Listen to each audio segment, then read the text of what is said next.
Government থেকে আমরা জাতি আশা করেছিল, তারা কমিটমেন্ট দিয়ে আসছিল যে তারা নিরপেক্ষ থাকবে এবং তারা সংস্কার করবে, বিচার দৃশ্যমান করবে এবং নির্বাচন করবে। কিন্তু প্রধান উপদেষ্টা তার ওয়াদা ভঙ্গ করে সংস্কারের চূড়ান্ত পর্যায়ে সিদ্ধান্তে পৌঁছার আগেই নির্বাচনের তারিখ ঘোষণা করছে এবং বিচার এখনো দৃশ্যমান হয়। এর মাঝে উনি মনে হয় কোনো শক্তির কাছে মাথা নত করে প্রভাবিত হয়ে আবার একটি পরিকল্পিত নির্বাচনের দিকে এগিয়ে যাচ্ছেন বলে দেশবাসীর সন্দেহ পোষণ করছে। গতকালকে আপনারা দেখছেন যে একটা রোড ম্যাপ ঘোষণা করছে নির্বাচনের, এটা কি বলে, কি নকশা বলে, পথ নকশা বাংলা। কিন্তু অনেকগুলো বিষয় এখনো আনসেটেল রয়ে গেছে। নির্বাচন, ফেব্রুয়ারি নির্বাচনে জামাত ইসলামীর কোনো আপত্তি নেই। আমরা 15 ফেব্রুয়ারি নির্বাচন করার জন্য সারা দেশে প্রস্তুতি নিচ্ছি। কিন্তু একটি সুষ্ঠু অবাধ নির্বাচনের জন্য কতিপয় বিষয়ের শুরু হওয়া অত্যন্ত জরুরি। তার মাঝে 1 নম্বর হচ্ছে, আমরা বলেছি জুলাই চার্টার, এটাকে আমরা যেখানে ঐক্যমত পৌঁছেছি সে সমস্ত জায়গায় এটাকে আইনগত ভিত্তি দিতে হবে এবং এর ভিত্তিতেই ফেব্রুয়ারির নির্বাচন হতে হবে। কিন্তু সেগুলো না করেই গতকালের যে পথ নকশা দিয়েছে, আমরা মনে করি এটা এই নির্বাচনের পথ নকশা একটি সুষ্ঠু নির্বাচন ভণ্ডুল করার জন্য একটি নীল নকশা। এটা আমরা হতে দেব না। আমরা এই নির্বাচন কমিশন সরকারকে বাধ্য করব যে চার্টার রিফর্ম চার্টারের মাধ্যমে, পিআরের মাধ্যমে আগামী নির্বাচন হতে হবে এবং সেটা বাধ্য করা হবে ইনশাআল্লাহ। আমি আরেকটি বিষয়ে কথা বলতে চাই, সেটা হচ্ছে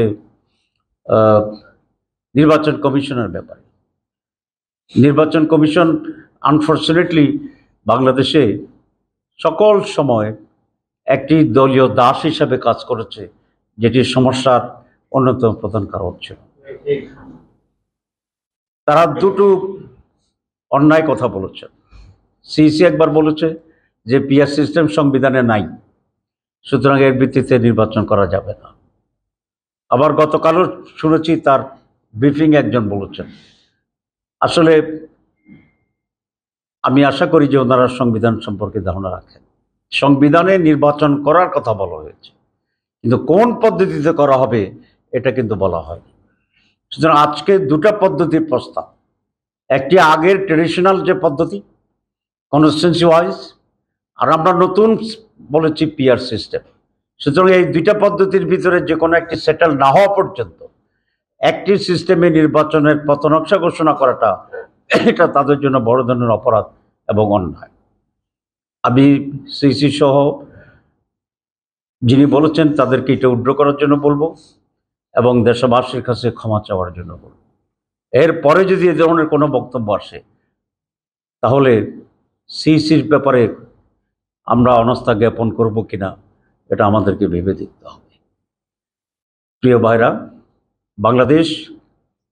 বাংলাদেশের জনগণ একটি সুষ্ঠু নির্বাচনের অপেক্ষায় আছে এবং যদি নির্বাচন সুষ্ঠু হয় ইনশাআল্লাহ, তাহলে চাঁদাবাজ বিরোধী শক্তি, দখলবাজ বিরোধী শক্তি, দুর্নীতি বিরোধী শক্তি, দেশপ্রেমিক শক্তি, ভারতীয় আধিপত্যবাদ বিরোধী শক্তিকেই এদেশের মানুষ বিপুল ভোটে নির্বাচিত করবে এবং এই সুষ্ঠু নির্বাচনের মাধ্যমে আমরা একটি নতুন বাংলাদেশ গড়ব। জামাত ইসলামী এবং তার সঙ্গে যে এলি আছে, আজকে প্রধান রাজনৈতিক শক্তিগুলো আমরা ঐক্যবদ্ধ আছি। একদিকে বিএনপি আর অন্যদিকে সকল রাজনৈতিক শক্তি, ইসলামিক এবং সেকুলার। সুতরাং এই যে পোলারাইজেশন, এদেশের মানুষ এই নতুন পোলারাইজেশনকে গ্রহণ করবে এবং তার অপেক্ষায় তারা আছে। আপনারা ডাটা দেখেছেন স্ট্যাটিস্টিক্স, যে 48% লোক কোনো মতামত দেয়নি, মানে তারা অবজার্ভ করছে কোন দিকে যাচ্ছে। এরা বিএনপি না, বিএনপি হলে তো বিএনপির পক্ষে মত দিত। এরা জামাত ইসলামীও নয়, জামাত ইসলামী করলে জামাতের পক্ষে মত দিত। এরা হচ্ছে অপেক্ষমান, দেশপ্রেমিক, সত্যিকার অর্থে দেশের কল্যাণকামী, পরিবর্তনশীল মানুষ।